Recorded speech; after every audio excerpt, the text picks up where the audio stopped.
Hello दोस्तों, यहाँ पर साउथ वेस्टर्न रेलवे हुबली वालों के लिए एक नोटिस आया था जिसमें B2 से लेकर C1 जिन कैंडिडेट को मेडिकल स्टैंडर्ड मिला है उनको पोस्ट ना होने के कारण, कोई पोस्ट नहीं बची है, इसके कारण से उनको री मेडिकल के लिए अपील करने का एक दोबारा मौका दिया गया है, ताकि अगर आपको लगता है कि आपको और अच्छा मेडिकल स्टैंडर्ड मिल सकता था तो उसके लिए आपको री मेडिकल अपील करने का एक फिर से मौका दिया गया है। इसमें आपको मैं बता दूं कि कुछ कमेंट आ रहे थे मेरे पास कि इसकी प्रोसेस क्या रहेगी, कैसी क्या रहेगी, डॉक्टर से जाके क्या बोलना है, हमें कैसे करके क्या करवाना है। तो वो सारी जानकारी मैं आपको यहाँ पे देने वाला हूँ कि पूरी प्रोसेस में क्या क्या करना है आपको। तो आप बस ध्यान से सुनिए और आपको ये पूरा जो नोटिस दिया है इसको आपको लाइन बाय लाइन आपको पढ़ के आपको खुद को समझना पड़ेगा। और इसमें जो इंपॉर्टेंट है वो आपको मैं बता देता हूँ। इसमें नीचे प्रोफार्मा दिया है, प्रोफार्मा डाउनलोड करके आप एक गवर्नमेंट हो या प्राइवेट जो स्पेशलिस्ट है जिसमें आपको कम मेडिकल स्टैंडर्ड मिला है या किसी रीजन से आपको बाहर किया गया है, तो उस स्पेशलिस्ट से जाके आपको वहाँ पर मिलना है। ठीक है, उससे जाके आपको आपकी पूरी प्रोसेस बताना है कि हमारे साथ ये ऐसा ऐसा मेडिकल हुआ था जिसके तहत हमें ये स्टैंडर्ड दिया गया है और हमें और अच्छा मिल सकता था, हमें कोई प्रॉब्लम नहीं है, इस तरीके से हम देख सकते हैं। ऐसे डॉक्टर से जाके, चाहे वो गवर्नमेंट का हो या प्राइवेट हो, लेकिन स्पेशलिस्ट होना चाहिए। उसमें भी कुछ कंडीशन इन्होंने दी है नोटिस में, वो आपको मैं आगे बता देता हूँ। डॉक्टर जो भी सर्टिफिकेट आपको बना के देगा वो आपको बाय पोस्ट भेजना है। स्पीड पोस्ट से भेज सकते हो, रजिस्टर्ड पोस्ट से भी भेज सकते हो आपको। और वो भी आपको सिर्फ ओनली 30 दिन दिए गए हैं। नोटिस जिस दिन जारी हुआ था उससे 30 दिन, मतलब 14 जून तक आपको यहाँ पर भर के भेजना है। ठीक है, 30 दिन का समय दिया गया है, ये समय ध्यान रखना। इस डेट तक उनके पास ये स्पीड पोस्ट या बाय पोस्ट आप जैसे भी भेजते हैं वो आपको वहां पहुंच जाना चाहिए। ठीक है, और इस एड्रेस पे पहुंचाना है आपको। ठीक है, chairman railway requirements and Hubli old gym office complex, 2nd floor, Keshavpura Hubli, ये वाला एड्रेस आप दिया गया, आप उस पर भर के लेटर को आपको भेजना है। ठीक है, और इसके ऊपर खास बात यह है कि आपको जब आप लिफाफे से पैक करेंगे तो आपको ऊपर उस पर अपील, ये यहाँ पर लिखा हुआ है। ठीक है, अपील अगेंस्ट डिसीजन, ठीक है, against decision of the first medical examining authority. ठीक है, ये लिखना है ऊपर। ठीक है, उसके बाद उसको भेजना है। ये सेंटेंस पूरा लिखा होना चाहिए लिफाफे के ऊपर और इस एड्रेस पे आपको भेजना है 30 दिनों के अंदर, 14 जून तक उनके पास पहुंच जाना चाहिए। ठीक है, अब आगे इस पूरे पैराग्राफ में ये कुछ डॉक्टर्स की कंडीशन बताई गई है कि डॉक्टर के पास आप जब जाओगे तो उसको ये मालूम होना चाहिए कि आपका रेलवे का जो मेडिकल हुआ है उसमें आप अनफिट पाए गए हैं। ठीक है, दूसरी कंडीशन उसको ये मालूम होना चाहिए कि रेलवे द्वारा जो मेडिकल लिया गया है उसमें फिजिकल और विजुअल स्टैंडर्ड का जो पैमाना है वो उसे मालूम होना चाहिए डॉक्टर को।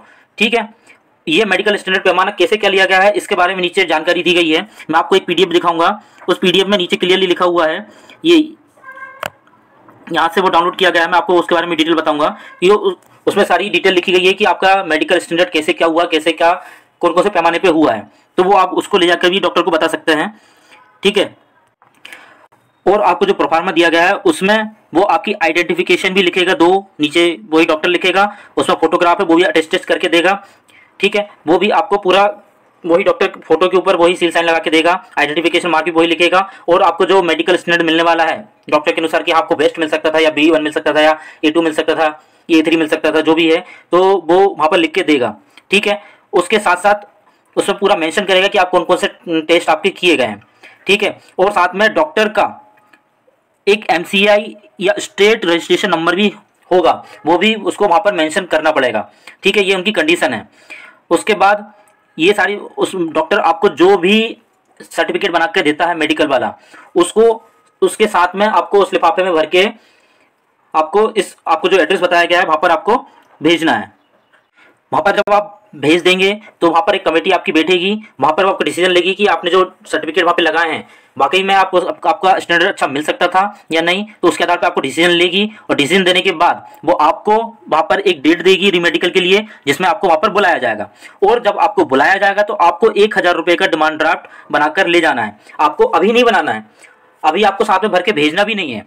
ठीक है, ये तब बनवाना है जब आपको रीमेडिकल के लिए वहाँ पे बुलाया जाएगा। ठीक है, रीमेडिकल के आप जब बुलाया जाएगा और वहाँ पे आप रीमेडिकल में वहाँ पे फिट पाए जाते हैं और आपको नौकरी दे दी जाती है तो 1000 रुपये का DD आपको ये वापस कर दिया जाएगा। ठीक है, ये लेटर के साथ नहीं भेजना है। जब आपको रीमेडिकल के लिए बुलाएंगे, कॉल करेंगे कि हाँ आप इस दिन आ जाइए आपके रीमेडिकल के लिए, तभी आपको ये DD साथ में लेके जाना है।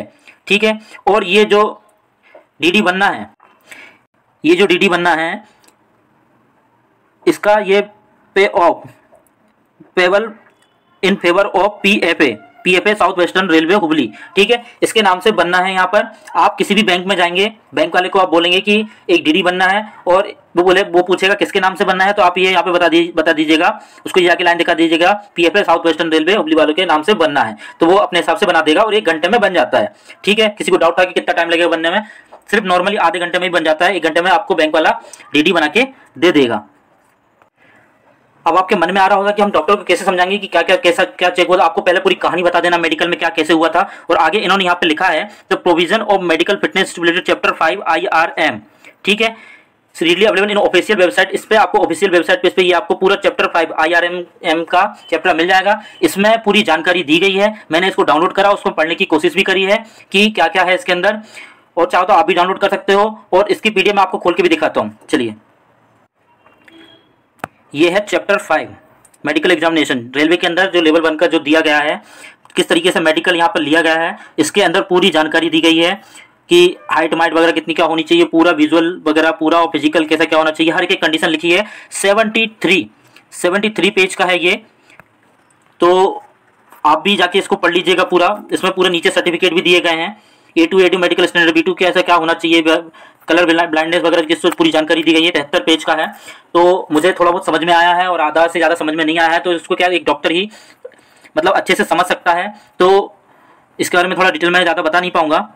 तो ये पूरे मेडिकल यहाँ पर इसके अंदर कुछ मेडिकल सर्टिफिकेट भी दिए गए हैं। अगर डॉक्टर को लगता है कि कुछ मेडिकल सर्टिफिकेट ऐसे बना के देने पड़ेंगे, तो वो इसको रीड कर लेगा, जैसा भी है समझ लेगा कि कैसे कैसे दिया जाता है। हालांकि डॉक्टर बहुत एक्सपीरियंस रहता है, उनको सारी चीज़ें मालूम होती है कि क्या क्या लगता है। तो इसमें से आपको सर्टिफिकेट मिल जाएंगे डाउनलोड करने के लिए, और इस PDF को मैं अपने टेलीग्राम के उस पर डाल दूंगा। तो आपको अगर वहाँ से डाउनलोड करना है तो आप वहाँ से डाउनलोड कर लीजिएगा मेरे टेलीग्राम ग्रुप से। उसकी लिंक मैं मेरे ये इस वीडियो के डिस्क्रिप्शन लिंक में डाल दूंगा। आप वहाँ जाके ज्वाइन करके इस PDF को डाउनलोड कर लीजिएगा। और आगे मैं आपको बता दूँ, ये आपका प्रोफार्मा दिया गया है ये वाला, इसमें पूरा आपका नाम कैंडिडेट, ये डॉक्टर ही भर देगा या आप ही भर लेना, जेंडर, डेट ऑफ बर्थ, ठीक है, कैंडिडेट पोस्ट जो भी है, कैटेगरी मेडिकल कैटेगरी इसमें वो लिखना है कि जो डॉक्टर लिख के देगा कि आपको ये मिल सकता है। ठीक है, आइडेंटिफिकेशन मार्क 1 2 ये डॉक्टर ही लिखेगा। यहाँ पे फोटोग्राफ आपको अटेस्टेड करवा लेनी है, और नीचे यहाँ पर पूरा डॉक्टर मेंशन करेगा कि क्या आपको मिल सकता था, और मतलब क्या क्या उसने चेक करा है, क्या क्या नहीं करा है। यहाँ पर उसका name of the doctor, state registration number या MCI नंबर जो भी होगा उसके बाद, ठीक है, उसके सिग्नेचर और डॉक्टर सील विथ, ये सारी चीज़ें कंप्लीट करवा कर आपको बाय पोस्ट भेजना है। आपको खुद नहीं जाना है, वो आपको बुलाएंगे जब आपका मेडिकल वहाँ पर हो रहा होगा। जो भी एक डेट देंगे उस दिन आपको बुलाएंगे वहाँ पर। ठीक है, आपके साइन सिग्नेचर कर देना है, और डेट और किस दिन मेडिकल एग्जाम मतलब हुआ है आपको दिया मतलब लिया गया है, और मतलब सारा प्रोफार्मा बाय पोस्ट ऊपर अपील लिखना जरूर, अपील वाला जो सेंटेंस मैंने आपको बताया वो लिखना ना भूलें। इसको जल्दी जल्दी बाय पोस्ट आप डॉक्टर से आके मिलेंगे। अगर वो रेडी हो जाता है, तैयार हो जाता है आपको लिखने के लिए, इसका मतलब आपको अच्छा मिल सकता है। ठीक है, अगर आपको नहीं मिल रहा हो, नहीं मिलने वाला होगा या आपको उसके कैटेगरी अच्छा नहीं मिल सकता, डॉक्टर भी तैयार नहीं होगा लिखने के लिए। ठीक है, अगर तैयार नहीं हो रहा है तो आपको वहाँ भेजने का कोई मतलब नहीं रहेगा। अगर डॉक्टर तैयार हो जाता है तो लिखवा के ही भेजिए। ऐसा ना करो कि किसी बेसी आप जबरदस्ती लिखवा लो और वहाँ पे जाके दोबारा मेडिकल होगा तो आपको फिर से बाहर कर दिया जाएगा, आपकी सारी मेहनत बाहर हो सकती है। इसलिए डॉक्टर से अच्छे से कंसल्ट करवा लें, उसी के बाद आप ये भरकर फॉर्म भेजें। ठीक है, और ऐसे जो भी कैंडिडेट हैं C1 B2 और C1 वाले, उन लोगों तक ये वीडियो शेयर कर दीजिएगा ताकि उनको भी ये जानकारी मिल सके। और चैनल पे बने रहिए, और चैनल को जो लोग नए हैं वो चैनल को सब्सक्राइब कर लीजिएगा। आपको रेलवे की ऐसी इन्फॉर्मेशन मैं आपको हमेशा देता रहूँगा। Thank you.